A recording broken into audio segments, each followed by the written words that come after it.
Bonjour chers téléspectateurs, bienvenue dans votre émission Carrefour des valeurs. Aujourd'hui dans cette émission, nous recevons M. Babacar Ba, banquier et consultant international. Il est actif au sein de la diaspora africaine en Europe. Avec lui, on parlera du rôle économique de la diaspora sur le développement en Afrique en général et du Sénégal en particulier, ainsi que les enjeux majeurs pour une meilleure mobilisation de ces flux au service de nos pays. Bonjour. Bonjour, Papa. Vous êtes banquier de formation, directeur général de Bank of Africa pendant plusieurs années. Aujourd'hui, vous êtes directeur commercial et de développement de Self-Seifu of Solutions. Oui. Voilà, une multinationale spécialisée dans les services financiers mobiles. Ça vous va comme présentation?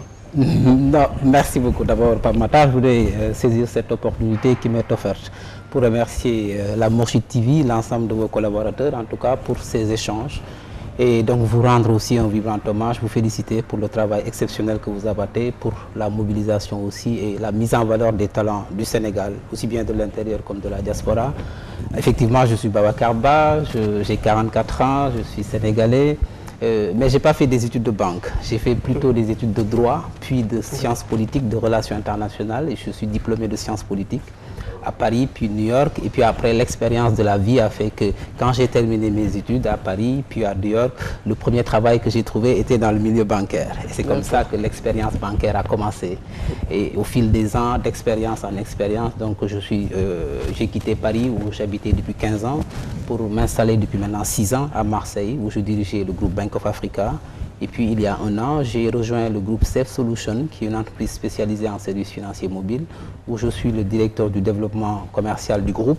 Et en même temps, je suis le directeur général de MPOK Europe Limited, qui est basé à Londres, qui est la filiale d'opération à Londres, et de MPOK France, qui est la filiale française. Donc MPOK étant la marque commerciale de Safe Solutions Group. On va y revenir.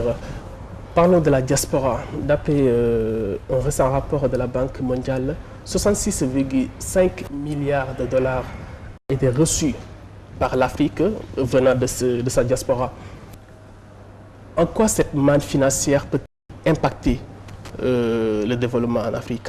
Merci. Alors, comme vous dites, effectivement, la diaspora aujourd'hui, tout le monde le sait, est une nouvelle source de financement des pays du Sud.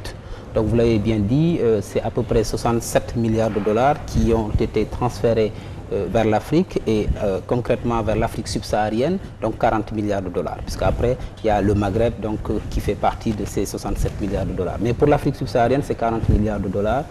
Et si on prend le cas spécifique du Sénégal, nous sommes aux alentours d'environ de 1000 milliards. 1000 milliards, c'est à peu près 10% du PIB du Sénégal que des Sénégalais de l'extérieur ont envoyé dans le pays. Donc naturellement, les premiers enseignements qu'on peut en tirer, c'est que au niveau macroéconomie, cet argent qui est important permet de stabiliser la balance des paiements extérieurs, et au niveau microéconomie, ça participe à la réduction de la pauvreté, puisque les familles qui reçoivent des transferts d'argent augmentent systématiquement leurs dépenses de consommation, dépenses de santé.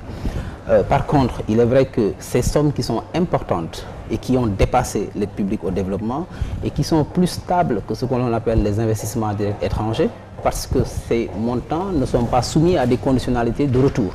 Par contre, là où le bas blesse, c'est qu'effectivement ces sommes importantes ne permettent pas aujourd'hui, en tout cas, ne sont pas mobilisables pour pouvoir financer le développement de nos pays du Sud. Pourquoi? Parce que nous savons qu'entre 65 et 80% de ces montants, c'est de la consommation, c'est du cash à cash. C'est-à-dire que l'argent répond à des besoins d'urgence pour se soigner, pour se nourrir. Maintenant, les grands enjeux, nous avons deux grands enjeux auxquels nous sommes confrontés. Au moment où, effectivement, l'aide publique au développement baisse, les investissements directs étrangers stagnent, cet argent continue d'augmenter. Le premier enjeu, c'est comment baisser les coûts de transfert d'argent vers la zone Afrique, puisque c'est la zone qui coûte la plus chère, contrairement à la zone Asie.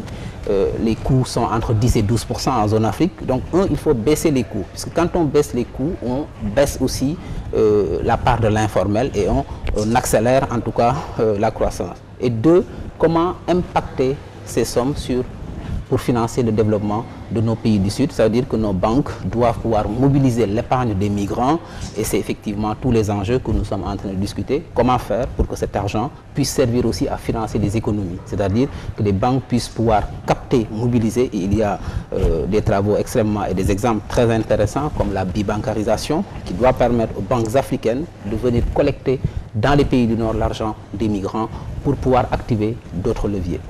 Vous avez parlé de 10% en fait que ça représente tout ce transfert d'argent.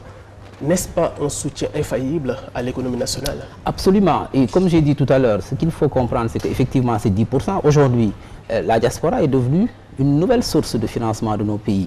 Mais il faudrait que nos États puissent aussi accompagner cela par de véritables politiques publiques pour mieux prendre en compte de façon effective les besoins de la diaspora. Il ne s'agit pas simplement de dire que nous envoyons 10% du PIB, parce que ça c'est la réalité. C'est la réalité, nous envoyons 10%. Mais quand des fils du Sénégal ou de l'Afrique sont à l'étranger, envoient 2 fois l'aide publique au développement. Et comme on a dit tout à l'heure, ce sont des devises plus stables que les investissements directs étrangers. Quand un investisseur étranger amène 100 milliards au Sénégal, dans quelques années, il va récupérer son capital, 100 milliards plus des bénéfices. Nous, quand nous envoyons 100 milliards, on ne les récupère pas. Ça veut dire que c'est des devises, c'est des ressources plus stables pour consolider la balance des paiements extérieurs. Donc, maintenant, comment faire pour mieux stimuler la participation financière de la diaspora? Je pense que c'est de cela qu'on appelle nos États. C'est l'émission de bons diaspora qui permettrait une meilleure mobilisation des ressources de la diaspora pour qu'on passe juste de l'étape de consommation et augmenter la proportion de l'investissement, puisque entre 65 et 85%, c'est de la consommation. C'est le reste, les 15%, qui sont destinés soit à l'investissement locatif d'habitat ou de l'épargne. Il faut qu'on augmente la part de cet argent-là. C'est-à-dire que nos États, comme l'ont fait le Maghreb, par exemple, les États du Maghreb, nous devons mettre sur la table, autour de la table, tous les acteurs, aussi bien banques, les institutions financières, les sociétés de transfert d'argent, pour voir comment on peut arriver à une mobilisation des fonds. Je rappelle que le Nigeria aujourd'hui, quand on fait du transfert d'argent au Nigeria, la personne à l'autre bout doit avoir un compte bancaire. Et là, on pousse les gens à les bancariser. Quand on bancarise les gens, l'argent passe par des comptes. Et là, les banques peuvent mobiliser l'épargne. Mais là, vous parlez que la plupart de cet argent est utilisé pour la consommation. Mais la consommation aussi, c'est une donnée essentielle sur la santé économique d'un pays. Absolument. C'est très intéressant puisqu'effectivement, les études démontrent qu'on participe à réduire drastiquement la pauvreté, puisque les familles qui reçoivent du transfert d'argent augmentent leurs dépenses. Mais il y a un autre, le revers de la médaille, c'est que aussi cette croissance-là, cette consommation intérieure qui s'accélère, on ne la ressent pas puisqu'on est aussi tout le temps des pays exportateurs, des pays importateurs. Ça veut dire que cette croissance-là n'est pas véritablement ressentie puisqu'après c'est d'autres sociétés, d'autres entreprises aussi qui amassent ces dépenses de santé. Et donc c'est là où c'est important que l'on puisse aussi, quand aujourd'hui on arrive, il y a des projets que nous pouvons faire financer, ne serait-ce que par l'émission de bons diaspora, puisque quand des gens envoient 10% du PIB, sans aucune, juste pour faire manger les gens, je pense que si nos États mobilisent encore davantage d'énergie, d'intelligence pour pouvoir mieux inciter la participation financière, on peut arriver sur ce que les grandes diasporas comme la diaspora juive ou la diaspora chinoise ou même indienne ont fait, c'est-à-dire mettre en place de véritables fonds, mettre en place des banques d'investissement pour accompagner les projets d'investissement, de création de valeur d'entreprises de ces enfants du Sénégal en dehors des frontières et aussi de pouvoir accéder aussi à un financement au Sénégal quand il y a un besoin de création d'entreprise. Et c'est tout le sens du Fonds solidaire de la diaspora que nous sommes en train de monter. Qu'est-ce qui pourrait expliquer le Sénégal, selon la Banque mondiale, soit le premier pourvoyeur de l'espace UEMOA, 40% des flux envoyés sont sénégalais? Qu'est-ce qui pourrait expliquer cette particularité? Vous savez, dans la structuration en Afrique, vous avez quelques pays qui sont les plus grands pays. Vous avez l'Égypte, vous avez le Maroc, le Nigeria, qui reçoivent beaucoup d'argent, sur en tout cas les 40 milliards de dollars. Et le Sénégal est premier après dans l'espace francophone, en tout cas dans l'Afrique subsaharienne, en dehors du Nigeria. Donc le Sénégal arrive devant le Mali. Parce que le Sénégal a une grande diaspora, en dehors de ses frontières, on parle d'à peu près 4 millions de Sénégalais. Et il y a aussi cet ancrage social qui est très fort, qui fait que les Sénégalais, partout où ils sont dans le monde, ont cet ancrage social-là par rapport au pays. Et donc ça c'est aussi culturel par rapport à nous. Maintenant, ce que nous devons faire, c'est comment maintenant mobiliser cette épargne, comment mobiliser cet argent. Et ça aussi, comme je dis, il faut qu'il y ait une volonté très claire en mettant autour de la table tous les acteurs concernés pour qu'on puisse trouver les voies et moyens de mieux mobiliser cet argent, puisque c'est une nouvelle source de financement. Ça veut dire quoi? Nous devons imaginer la diaspora, comme on dit souvent, non pas comme simplement un territoire électoral, mais comme de véritables partenaires au développement, au même titre que les institutions internationales et les investissements directs étrangers. Quelle est la part de l'informel dans ces transferts d'argent? Quand on sait que aujourd'hui il y a beaucoup de structures non informelles, ou des amis, les GP et tout ça, qui vont mais qui n'ont pas de traçabilité. Bien sûr. Alors, vous savez, la part de l'informel, elle est aujourd'hui à moins de 20%. Pourquoi? Puisque, vous savez, quand on a accéléré la concurrence, on a baissé les coûts et donc forcément, les gens se sont rendus à l'évidence qu'il vaut mieux passer par les circuits formels parce que c'est beaucoup plus sécurisé. Donc, plus on va baisser les coûts de transfert, rappelez-vous, ça fait partie, c'est le premier enjeu, plus on va baisser la part de l'informel. Parce que quand il n'y avait qu'un seul acteur sur le marché qui fixait ses prix, forcément, ça coûtait très cher. Et donc là, on donnait l'argent au cousin qui mettait l'argent dans sa valise pour partir. Mais aujourd'hui, vous savez que les conditions, en tout cas les lois anti-blanchiment d'argent et de lutte contre le terrorisme et le financement, en tout cas des activités terroristes, fait que nous devons être très vigilants sur ces aspects-là. Et donc, plus nous allons accélérer la concurrence, plus on va baisser, c'est la logique de marché, on va baisser les coûts, et plus on baisse les coûts, il faut savoir qu'on baisse la part de l'informel, puisque envoyer de l'argent devient maintenant accessible à tout le monde. Et là, on peut aussi tracer tous les circuits de transfert d'argent pour aussi augmenter la part de la collecte des impôts aussi de ces entreprises. Si on prend l'exemple du Mali, selon la Banque mondiale, 60% des infrastructures au Mali sont financées par les Maliens de France.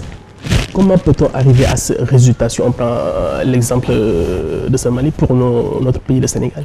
Effectivement, je pense que pour arriver à ça, puisque la vision malienne répond à peu près à ce que... Parce que vous savez, il y a trois visions dans le transfert d'argent. Il y a la vision anglo-saxonne, que nous avons déclinée tout à l'heure, c'est le fait de libéraliser le marché, d'accélérer la concurrence, de baisser les coûts. Ça, c'est la vision anglo-saxonne du marché.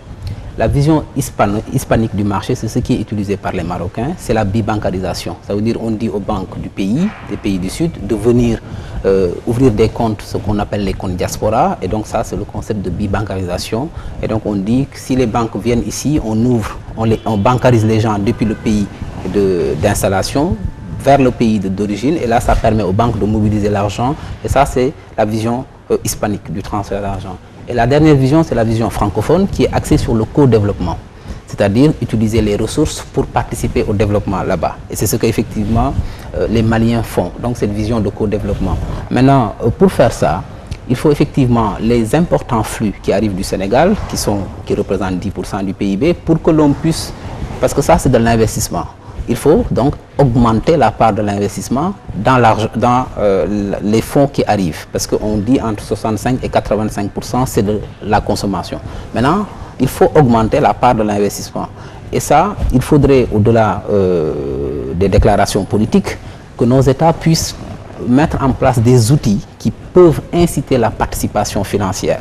Donc, c'est-à-dire qu'il faut mieux inciter la participation financière. Et ça, des pays l'ont démontré, comme le Nigeria ou comme ce que fait le Mali. Parce qu'aujourd'hui, l'émission de bons diaspora permettrait, par exemple, aux immigrés qui sont ici, et je le dis souvent, ça fait partie d'un des objectifs du Fonds solidaire de la diaspora, de pouvoir accéder au marché obligataire, c'est-à-dire que de pouvoir acheter des obligations d'État, quand l'État du Sénégal veut lever des fonds, de pouvoir accéder au marché des actions des entreprises qui sont cotées à la BRVM d'Abidjan, ou de pouvoir simplement participer à des projets d'investissement locaux, c'est-à-dire que si demain il y a un projet d'investissement d'une usine de transformation qui doit créer 1000 emplois au Sénégal, si la diaspora est organisée autour de fonds, en tout cas en fonction des structures qu'on peut imaginer, nous pouvons systématiquement prendre des prises de participation dans ces projets de développement. Et c'est ça l'approche de l'impact investing que nous théorisons aussi dans le cadre du Fonds solidaire de la diaspora. Parlons des coûts de transaction qui sont très chers et aider ces proches ne devait pas coûter plus cher. C'est le slogan de la plateforme que votre groupe Safe Solution a lancé. MPOK. MPOK, ouais. Qu'est-ce que c'est? Alors, MPOK, c'est la marque commerciale de Safe Solution Group, qui est une entreprise spécialisée dans les services financiers mobiles, parce que vous savez qu'aujourd'hui, la banque évolue, on arrive dans ce qu'on appelle le mobile banking, la banque mobile. Donc aujourd'hui, le taux de pénétration du mobile est extrêmement dense en Afrique. Nous sommes aux alentours de 90% et de façon corrélative, le taux de pénétration de la banque, le taux de bancarisation est très faible. En Afrique, on est en moyenne 20%. Donc, le téléphone devient un outil de développement. Ça fait qu'avec le téléphone, on peut participer à l'inclusion financière. Donc, avec le téléphone, on participe à ramener les populations qui ne sont pas bancarisées dans le système. Donc, on leur donne un accès aux services financiers. Et c'est ce que la vision de Safe Solution Group, c'est ça. C'est d'abord de déployer des plateformes de services financiers mobiles pour accélérer l'inclusion financière en Afrique et aussi baisser les coûts. Et c'est tout le sens de la plateforme MPOK que nous avons lancée en Europe, en Amérique, donc l'Amérique du Nord. Et aussi, nous avons MPOK Europe Limited qui est basé à Londres, que je dirige. Et nous avons MPOK Asia qui est basé à Singapour, MPOK Latam dont le siège est à Barcelone pour la zone Amérique latine. Et avec MPOK, donc c'est une application mobile qui est disponible dans les stores, sur Apple et sur Play Store, que les gens peuvent télécharger, s'inscrire. Nous sommes établissement émetteur de monnaie électronique en zone euro, donc avec toute la réglementation bancaire qui s'y est. Et les gens peuvent, depuis leur téléphone, sans se déplacer, faire des transactions de transfert d'argent à l'autre bout du monde. Donc en Afrique, nous couvrons 35 pays avec notre partenariat stratégique que nous avons sur place, là-bas, pour ne pas faire de publicité. Et donc, nous permettons aujourd'hui aux immigrés, sans se déplacer, de pouvoir faire du transfert d'argent depuis le téléphone en payant moins cher. Et plus encore, nous rattachons une carte bancaire prépayée, la carte Visa MPOK, que nous co-brandons ici en Europe avec notre partenaire bancaire. Donc on dit que le mobile permet aujourd'hui de baisser les coûts. Parce que, vous savez, quand un réseau a des agences physiques, ça a un coût de création d'agences, de fonctionnement. Forcément, tous ces coûts-là, dans le business plan, sont répercutés dans le prix.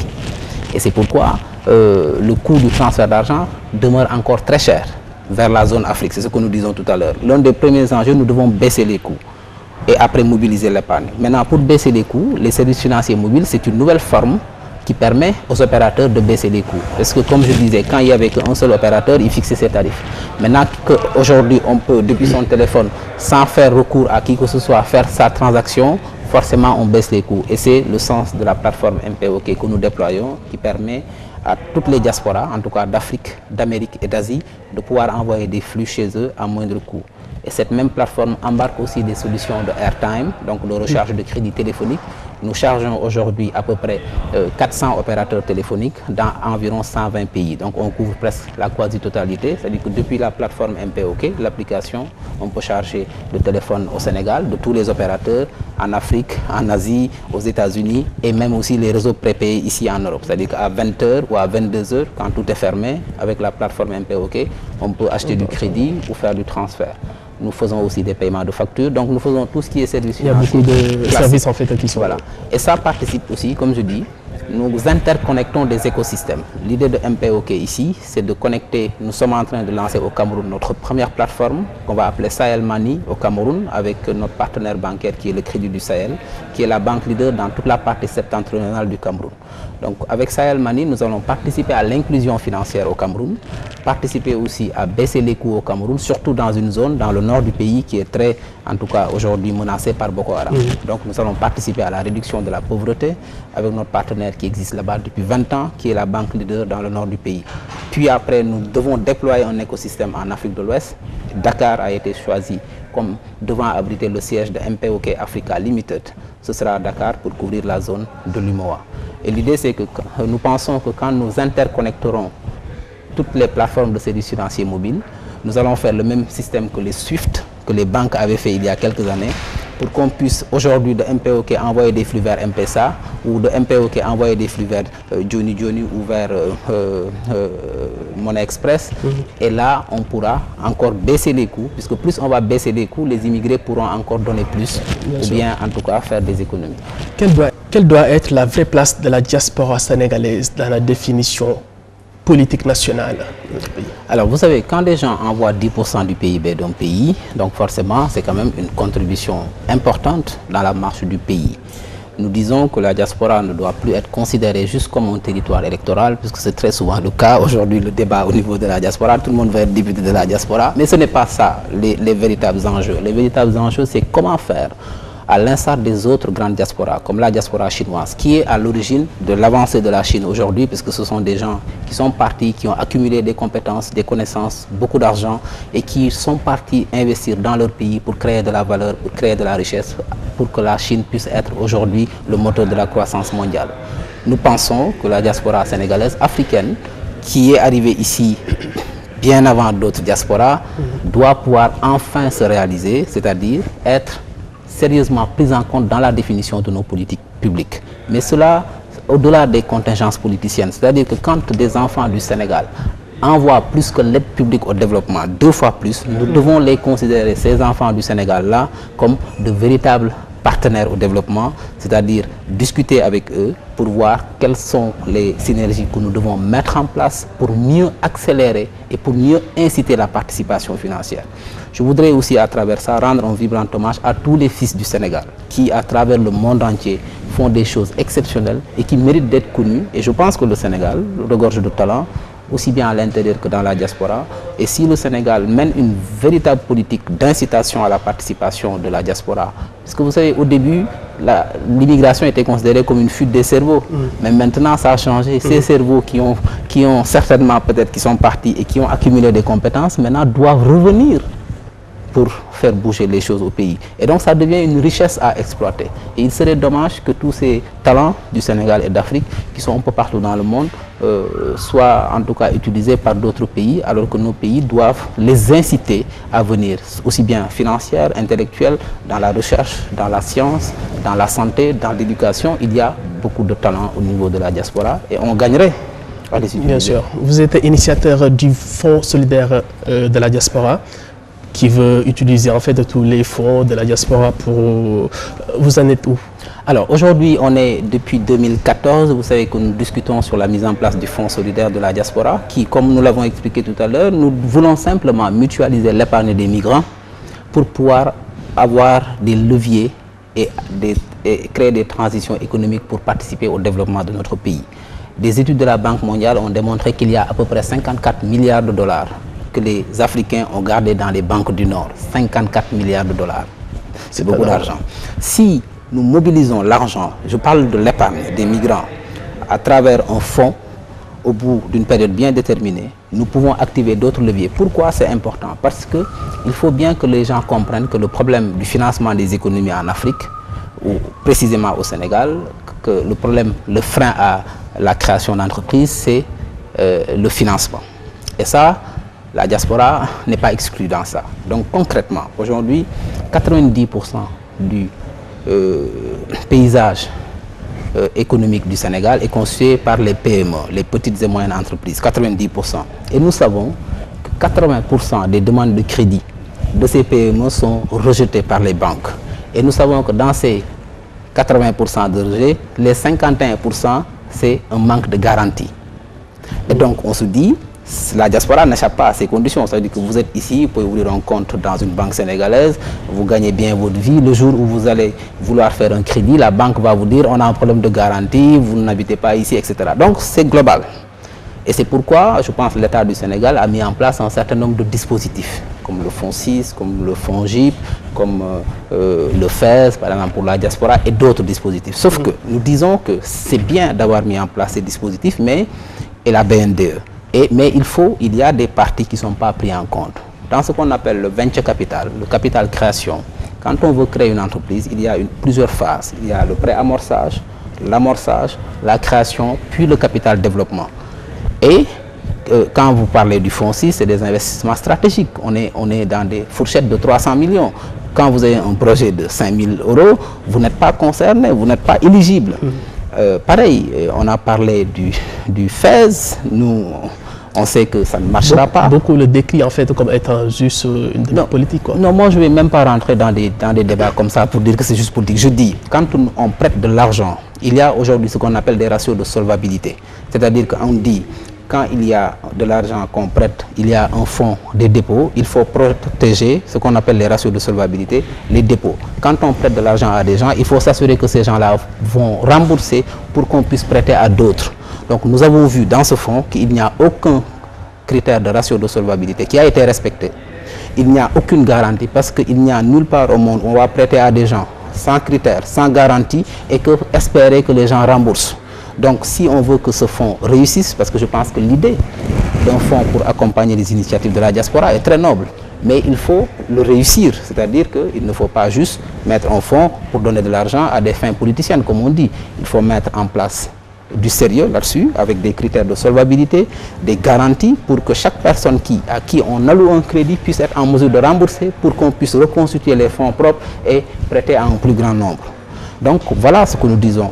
Et donc nous pensons que aujourd'hui, le Fonds solidaire de la diaspora, tout comme d'autres initiatives qui puissent exister, c'est juste pouvoir mobiliser l'épargne. À l'instar, je donne... Là, c'est quoi la phase actuelle en fait? La phase actuelle, on a vu que vous avez lancé... voilà, nous l'avons lancé en 2014, donc c'est une marque déposée, le FSD, et nous avons démarré par l'Italie. Pourquoi? Puisque selon la BCEAO, la Banque centrale des États de l'Afrique de l'Ouest, sur les fonds qui arrivent au Sénégal, 82% arrivent de l'Europe. Et dans les 82% qui arrivent de l'Europe, les 40% proviennent de l'Italie, contre 20% en France. Donc l'Italie envoie 2 fois que la France. Et c'est pourquoi nous avons dit, pour se donner les moyens de réussir, nous devons commencer en Italie. Et c'est là où j'étais parti rencontrer nos amis en Italie, par le canal de nos amis de la télévision Diaspora 24, que je remercie, que je salue au passage, puisqu'ils nous aident beaucoup sur la communication. Nous avons mis en place un comité de pilotage avec des associations en Italie, et ce comité de pilotage, depuis 1 an et demi, fait le tour de l'Italie pour rencontrer toutes les associations et les fédérations d'associations, parce que c'est un projet qui doit mobiliser toutes les ressources, les banquiers, les financiers, les communicants, les responsables associatifs, donc vraiment tout le monde. Nous avons pendant ce temps-là lancé d'autres rencontres avec des institutionnels, avec des établissements de banque, de microfinance, et donc nous sommes aujourd'hui à la phase de terminer le travail, et le comité de pilotage devrait faire le rendu pour qu'on puisse passer maintenant à la création de la coopérative d'intérêt collectif, la société coopérative d'intérêt collectif, qui sera le support pour lancer les premières opérations. Est-ce que ça va s'appeler au terme Banque sénégalaise de l'extérieur? Non, parce que c'est le Fonds solidaire de la diaspora. Dans la vision qui est la nôtre, nous allons commencer par le Sénégal pour demain aller vers une dimension panafricaine. Parce qu'encore une fois, nous pensons que le Sénégal tout seul ne peut pas s'en sortir. Il faut, ça aussi, ça fait partie de notre vision. Nous pensons que dans le monde où nous sommes de plus en plus globalisés, en perpétuelle mutation, les pays africains doivent s'accorder, parfaire l'intégration, et nous devons avoir cette dimension panafricaine. C'est pourquoi le Fonds solidaire de la diaspora, nous allons démarrer par le Sénégal, qui est le pays pilote, puis nous pensons pouvoir le déployer sur le Mali, qui est un grand pays qui accueille, puis après dans d'autres pays comme le Nigeria. Donc vraiment, nous pensons en faire vraiment une vision, parce que quand on dit diaspora, il serait dommage de la C'est plus large en fait. Voilà, au Sénégal. Qu'est-ce qui explique l'absence des banques africaines sur le sol européen? Écoutez, plusieurs raisons. D'abord parce que vous savez qu'on est dans un système où il faut protéger les institutions. Donc forcément... Si on parle de l'Afrique, de toute façon, il y a la présence énorme non, il y a beaucoup de banques africaines qui sont en France, mais qui sont dans ce qu'on appelle des bureaux de représentation. C'est-à-dire vont payer de l'argent à des banques qui sont déjà qui sont sous licence, et ces banques-là les représentent. C'est ce qu'on appelle le correspondent banking. Donc il suffit juste de faire des flux de corporate, de banques d'affaires, ou dans une certaine mesure des banques qui ont commencé à faire de la bibancarisation. C'est le cas du groupe Bank of Africa qu'on a parlé tout à l'heure, que j'ai dirigé pendant 5 ans à Marseille, qui fait un travail exceptionnel pour bancariser depuis la France, depuis la diaspora, les Sénégalais, pour leur permettre d'avoir des comptes dans leur pays de départ. Donc, mais il faut savoir qu'il y a des freins, puisqu'il n'est pas facile d'ouvrir une banque ici, puisqu'il y a, au-delà de mobiliser les fonds nécessaires pour le capital minimum requis, il y a aussi tous les critères, les ratios de solvabilité, et il y a donc plein de choses. Maintenant, nous pensons, avant d'arriver à cette phase ultime, qui doit être la fin du processus, puisque les Marocains sont là, les banques marocaines sont là, et malheureusement, même les banques qui étaient africaines, à la base, ont été rachetées par les grands groupes marocains, qui sont aussi des Africains, mais avec une vision qui n'est pas totalement solidaire par moment. Donc nous pensons que l'aboutissement du processus doit être la mise en place de véritables banques de développement, banques d'investissement pour la diaspora. L'Union africaine fait des travaux intéressants pour mieux mobiliser les transferts d'argent, et le Sénégal gagnerait aujourd'hui à mettre en place une banque d'investissement de la diaspora. Si cela arrivait, toutes ces initiatives comme le Fonds solidaire de la diaspora ou tant d'autres qui sont imaginées par d'autres Sénégalais pourront venir s'agréger à cette banque d'investissement, puisque l'idée c'est à la fin, c'est mobiliser l'épargne des migrants, créer des passerelles de transition économique pour financer des projets de développement en Afrique, dans l'approche de l'impact investing, créer de la valeur du pouvoir d'achat localement. Ça va soulager non seulement nos politiques publiques, parce qu'on va créer de l'emploi sur place, je pense que c'est le défi majeur de tout gouvernement, créer de l'emploi, mieux encore, soulager la vie de l'immigré qui va certainement envoyer moins, puisque les gens à qui il a envoyé maintenant peuvent avoir des ressources localement. Parlons du franc CFA qui pose les questions d'indépendance, de souveraineté et de développement. Est-ce que le franc CFA bloque le développement de l'Afrique? Absolument, Lamine, Pape Matar plutôt. Vous savez, cette question-là, personne ne la pose maintenant. Tout le monde sait que le franc CFA est un frein pour le développement de l'Afrique. Et d'ailleurs, je pense que même nos amis français savent qu'on doit évoluer naturellement. Pourquoi? Parce que vous avez parlé effectivement de termes de souveraineté. La souveraineté peut être vue sous plusieurs angles. En termes de souveraineté extérieure, c'est la capacité d'avoir une armée, une diplomatie. La souveraineté du point de vue intérieur, c'est d'avoir le monopole de la violence légitime pour un État, c'est d'avoir une police, une gendarmerie, une justice, des cours et tribunaux. Et ce qu'on appelle aussi la souveraineté économique, c'est la capacité de battre monnaie, de contrôler les marchés financiers, tout simplement. Et donc, la notion de la monnaie elle est importante parce que vous savez que la monnaie joue deux grands rôles. La monnaie, c'est un instrument d'échange et aussi la monnaie c'est une réserve de valeur. Donc, c'est un instrument de paiement avec un pouvoir libératoire, soit pour échanger des biens ou pour éteindre une dette. Donc, battre monnaie fait partie des attributs de souveraineté. Alors, pourquoi aujourd'hui on dit que le franc CFA est systématiquement contre l'Afrique? C'est très simple. Et vous me permettrez d'expliquer les principes fondamentaux du franc CFA et nous démontrerons point par point comment ça ralentit le développement de nos pays. Il y a 4 grands principes qui fondent le franc CFA, qui est naturellement la continuation de la colonisation par d'autres moyens.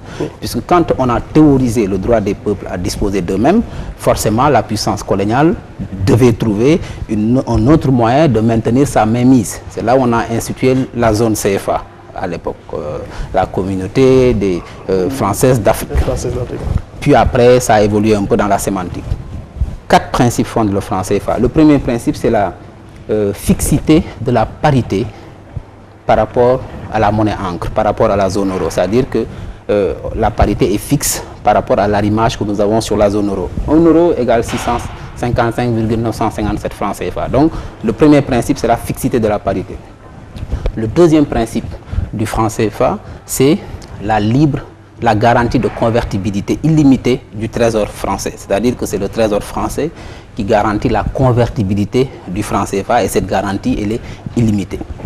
Le troisième principe, c'est la libre transférabilité des fonds. C'est-à-dire que, comme on a dit tout à l'heure, la libre transférabilité des fonds et qui est aujourd'hui aussi un véritable frein et nous allons le démontrer. Et le quatrième principe, c'est la centralisation des réserves de change. Centralisation à 2 niveaux. D'abord, centralisation au niveau des banques centrales, c'est-à-dire que tous les pays de la zone BCEAO ou les pays de la zone CEMAC centralisent leurs réserves de change dans les banques centrales. Et ces banques centrales vont centraliser leurs réserves de change auprès du compte d'opération qui est ouvert auprès du Trésor public français, qui stipule que ces banques centrales doivent bloquer 50% de leurs avoirs extérieurs sur le compte d'opération du Trésor français. Donc 4 principes. Alors quand on prend point par point, la fixité, le principe de la fixité de la parité est extrêmement bloquant pour une économie. Parce que nous sommes, des économies de marché. C'est-à-dire que dans une économie de marché, on part du principe que ce sont les ventes qui doivent financer les achats. C'est-à-dire que le Sénégal va vendre et avec ses recettes, il va acheter. Et la balance, elle est déficitaire depuis longtemps. Parce que vous savez que la détérioration des termes de l'échange fait que la voiture Renault de 1960, le prix de la voiture Renault de 1960 et le prix de la voiture Renault en 2016 a extrêmement grimpé. Sauf que le prix du kilo de l'arachide de 1960 à aujourd'hui n'a pas beaucoup fluctué. Donc, quand aujourd'hui on a mis en place le franc CFA, vous savez, dans une zone monétaire, il y a ce qu'on appelle, ce que l'économiste Mundell a théorisé, c'est le père fondateur de l'euro, c'est un économiste canadien. Il dit que dans une zone monétaire, le principe de la zone monétaire optimale, c'est que nous devons faire circuler les facteurs de production, dont le facteur travail. Donc aujourd'hui, il n'y a pas de circulation des facteurs de production dans la zone BCEAO. Pourquoi? Parce que quand on a arrimé, quand le taux de change est fixe, c'est-à-dire qu'un euro égale 655,957, on ne peut pas faire face à ce qu'on appelle les chocs extérieurs, les chocs asymétriques, comme par exemple la baisse du prix du baril du pétrole. Et c'est là où c'est intéressant. Quand le pétrole baisse et que notre monnaie a un taux de change fixe, c'est-à-dire que quel que soit ce qui va se passer, que ce soit des chocs intérieurs comme la sécheresse ou une invasion des criquets, ou en tout cas des inondations, notre taux de change est fixe. On ne peut pas utiliser des leviers pour faire adapter notre économie par rapport au choc. Quand il y a un choc extérieur, comme par exemple la chute du cours du pétrole, la fixité du taux de change CFA-euro est bloquant puisque, prenez le cas du Nigeria ou de la Chine, quand les prix baissent, le Nigeria dévalue le Naira pour permettre aux entreprises de se relancer en termes de compétitivité. Nous n'avons pas cette flexibilité. Et il y a deux choses, soit on joue pour faire face aux chocs extérieurs, on joue sur la flexibilité d'un taux de change flottant que nous pouvons arrimer soit sur un panier de devises ou le faire flotter sur un panier de devises, d'évaluer pour permettre à nos entreprises d'être compétitives, pour faire face, ou bien on a la circulation des facteurs de production, c'est-à-dire que faire circuler le facteur travail. Il n'y a pas de travail à Ouagadougou. On peut faire circuler le travail. C'est aujourd'hui ici en zone euro. Les gens peuvent quitter Paris pour aller travailler à Bruxelles sur le même niveau, le même standard. Dans notre zone, l'intégration n'est pas optimale. Donc il n'y a ni circulation des facteurs de production, il n'y a pas de taux de change. Donc le taux de change est fixe et ça ne nous permet pas de réagir aux chocs extérieurs. Premier problème. Deuxième problème, le principe de la libre convertibilité, elle est fausse, elle est virtuelle. Pourquoi? Parce que quand vous prenez du franc CFA de la zone BCEAO, vous ne pouvez pas la convertir avec le même franc CFA de la zone CEMAC. Si vous prenez du franc CFA au Sénégal, vous ne pouvez pas la convertir, vous ne pouvez pas convertir cette monnaie au Cameroun, alors que c'est la même, c'est le CFA. Ça veut dire que la convertibilité illimitée, elle est virtuelle, elle est fausse. Et pourquoi? C'est entravant, puisque les échanges entre les pays du Sud, nos pays de la zone, c'est 11%. Ce qui est extrêmement faible parce qu'effectivement, on ne permet pas à nos économies d'être bien intégrées et pourtant, on est censé avoir la même monnaie. Donc, la convertibilité illimitée, elle est virtuelle. Et ça entrave les échanges. Ça veut dire que pour commercer entre la Côte d'Ivoire et le Cameroun, c'est très difficile puisque la monnaie n'est pas convertible alors que c'est du franc CFA. Donc, la convertibilité, elle est fausse. Le principe de libre transférabilité des fonds est extrêmement dangereux aussi. Pourquoi? La SNUSET a démontré que des indépendances à aujourd'hui, à peu près 400 milliards de dollars, il y a une fuite de capitaux d'environ 400 milliards de dollars.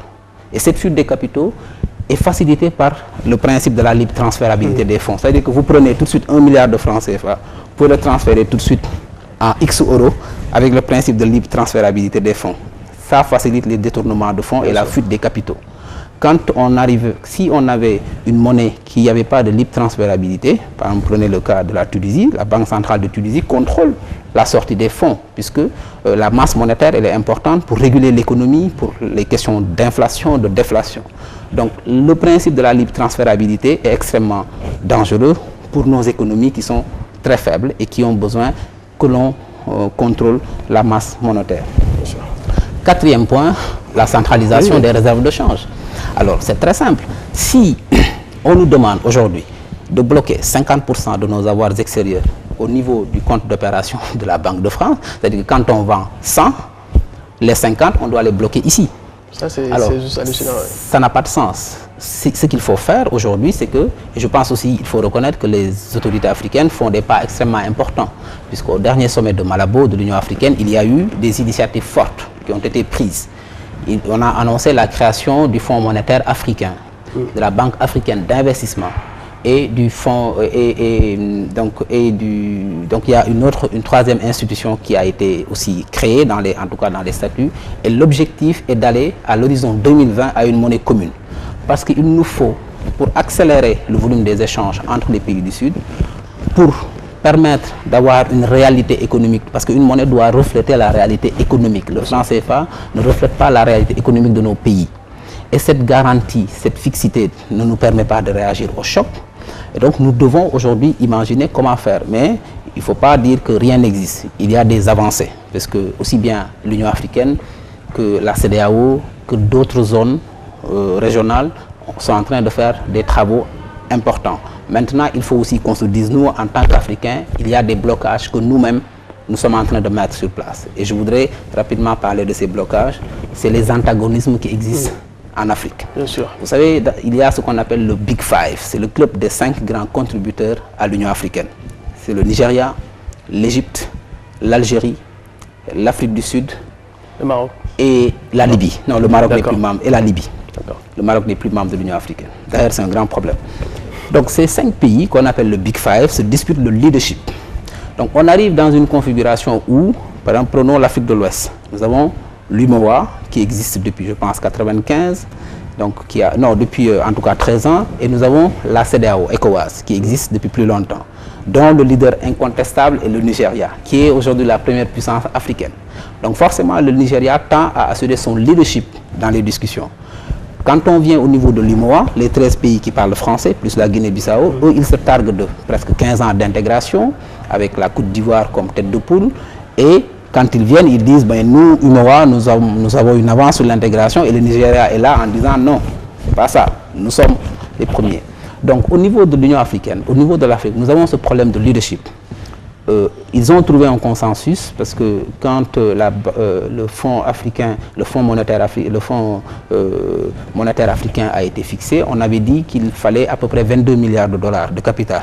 Et le consensus qu'ils avaient trouvé, parce que chacun voulait être le dirigeant, on a dit chaque État qui apporte une contribution à hauteur de 3,5% aura un droit d'administration, c'est-à-dire qu'il aura un droit de vote en tant qu'administrateur. C'est le consensus qui a été trouvé. Ça fait partie aussi de ce qui ralentit le processus. Il faut que nous, Africains, que nous le sachions. D'autres entraves existent, c'est effectivement la différence de culture et de langue.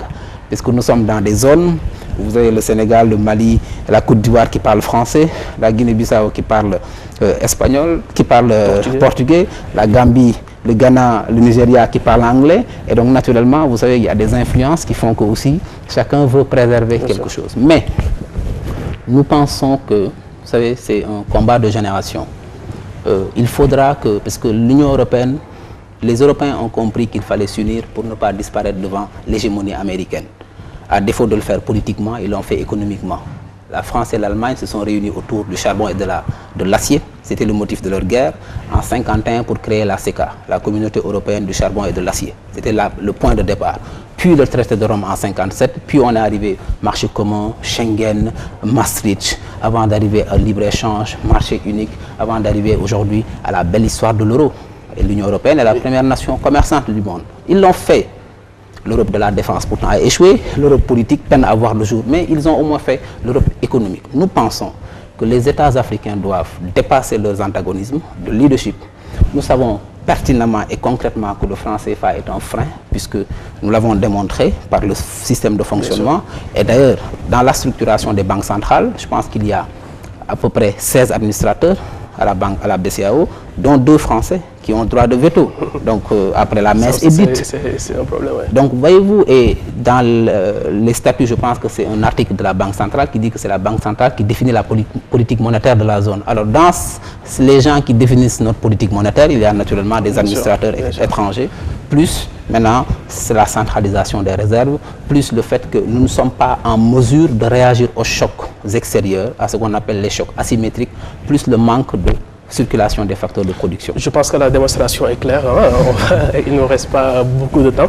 Un mot sur les APE, ces accords de partenariat économique qui reçoivent une avalanche de critiques en fait, de libre-échange entre les pays africains et l'Union européenne. Quelle est votre opinion là-dessus? Non, mon opinion, je pense, est celle de la majorité des observateurs avertis de la situation. Parce que vous savez, Pape Matar, gouverner, disait un grand homme politique français, ce n'est pas plaire. C'est prendre le cours, c'est prendre le risque de changer le cours de l'histoire et d'en assumer les conséquences. Et un autre grand homme politique français avait dit que les grands pays n'ont pas d'amis, ils ont des intérêts. Nous sommes d'accord, sauf que dans cette histoire-là, nous devons défendre les intérêts des Africains et des générations futures. C'est très simple. l'APE, l'accord de partenariat économique, vise naturellement, dans son essence, à aider le développement économique de l'Afrique en apportant une croissance inclusive et doit aider l'Afrique à mieux s'insérer dans le commerce mondial. C'est ça le fondement de l'APE. Sauf que, dans la pratique, la réalité elle est tout autre. Puisque quand il y a, depuis les accords, parce que tout est parti des accords de Lomé, la convention de Lomé, en 2000, avant 2000, il y a le système de préférence généralisée qui a été attaqué par des producteurs d'Amérique latine avec les États-Unis auprès de l'OMC pour le système de préférence. En 1995, l'Union européenne a entamé de nouvelles discussions avec ce qu'on appelle les ACP, Afrique, Caraïbes, Pacifique. Et c'est là où le point de départ des APE. Mais concrètement, quand prenons le cas du Sénégal aujourd'hui, la suppression des barrières douanières sur la période 2020-2035 va nous faire perdre 21 milliards d'euros en recettes douanières, 21 milliards d'euros sur cette période 2020-2035. Au même moment, de façon corrélative, j'appelle ce qu'on appelle le plan Sénégal émergent qui, de belle manière, nous dit que sur la même période 2020-2035, nous devons avoir une croissance inclusive basée sur nos ressources nationales. Alors comment on va laisser partir 21 milliards de dollars sur la même période, 21 milliards d'euros sur la même période, et aujourd'hui vouloir signer ces accords-là? Sauf que le Sénégal a officiellement donné son autorisation à signer ces accords. Non, c'est ce que je dis, c'est ce qui est dommage, puisqu'on ne peut pas être contradictoire. On ne peut pas dire qu'on a un plan Sénégal émergent qui doit, sur la période 2020-2035, aboutir sur une croissance inclusive, partant sur des ressources locales, et en même temps concéder la suppression de 21 milliards de droits de douane sur la même période. Parce que tout le monde sait que les droits de douane au Sénégal, c'est à peu près 50% de notre budget. Maintenant, ce que nous disons, c'est que ces APE-là, si l'Europe veut aider l'Afrique à mieux s'insérer dans le commerce mondial, on ne va pas dire non, mais il faut que la relation soit juste. Pour qu'une relation soit durable, il faut qu'elle soit juste. Elle n'est pas juste parce que nos intérêts ne sont pas bien défendus et je pense que nous ne devons pas signer les accords tels quels. C'est ce que l'Europe refuse de signer avec les États-Unis. Et nous acceptons de signer pire encore. L'Union européenne, au moment où je vous parle, refuse de signer des accords comme ça avec les États-Unis. Alors pourquoi nous devons signer cet APE-là? Non, nous devons rediscuter, renégocier, parce que nous sommes dans un monde en perpétuelle mutation et nous ne devons pas signer des choses pour enchaîner nos enfants demain. Et c'est ce que je disais, nous devons rendre possible ce qui est nécessaire pour nos populations. Et rendre possible ce qui est nécessaire pour nos populations, c'est effectivement de poser des actes d'intérêt général, même si ça doit être une entreprise sacrificielle aujourd'hui pour nous, parce que nous ne pouvons pas hypothéquer l'avenir de nos enfants en signant des accords comme ça. Il faut que la relation soit beaucoup plus équitable, pour que la relation soit plus durable. Votre dernier mot? Alors, mon dernier mot, c'est, Pape Matar, je voudrais vraiment vous remercier. Vous remercier pour le travail exceptionnel que vous êtes en train de faire avec toute l'équipe de la Mourchid TV et à travers vous remercier toutes les initiatives des fils du Sénégal et d'Afrique à travers le monde entier qui se battent pour faire rayonner notre pays. Dans la vision qui est la nôtre, nous pensons que c'est ensemble qu'on arrivera avec en tout cas des initiatives comme ça, crédibles, pour mettre en lumière, comme vous le dites si bien, le carrefour des valeurs, nos valeurs, parce qu'une valeur elle est universelle. Une valeur elle est universelle. Donc si nous mettons sous la lumière toutes ces valeurs-là, toutes ces compétences du Sénégal et de l'Afrique, nous pourrons arriver dans un monde beaucoup plus harmonieux, parce que je pense qu'il n'appartient pas aux politiques européennes de fixer nos populations là-bas, il appartient à nos hommes politiques de répondre de façon adéquate aux préoccupations de nos populations pour que ces gens-là se sentent bien chez eux, pour ne plus être obligés de se déverser et de prendre des bateaux et de venir mourir dans l'Atlantique. Donc c'est un message d'espoir et d'espérance que nous lançons, de remerciement et de prière aussi pour que vos initiatives comme ça puissent prospérer et que aussi appeler tous les compatriotes de la diaspora, en tout cas tous les fils d'Afrique, à soutenir des initiatives comme ça pour qu'ensemble nous puissions faire bouger les lignes au profit de nos populations. Merci, M. Babacar Ba, merci de nous avoir accordé cet entretien. C'était M. Ba, banquier consultant international, qui est en train d'abattre un excellent boulot au sein de la diaspora africaine ici en Europe. Nous sommes arrivés au terme de cette émission. C'était Carrefour des valeurs sur la chaîne des valeurs.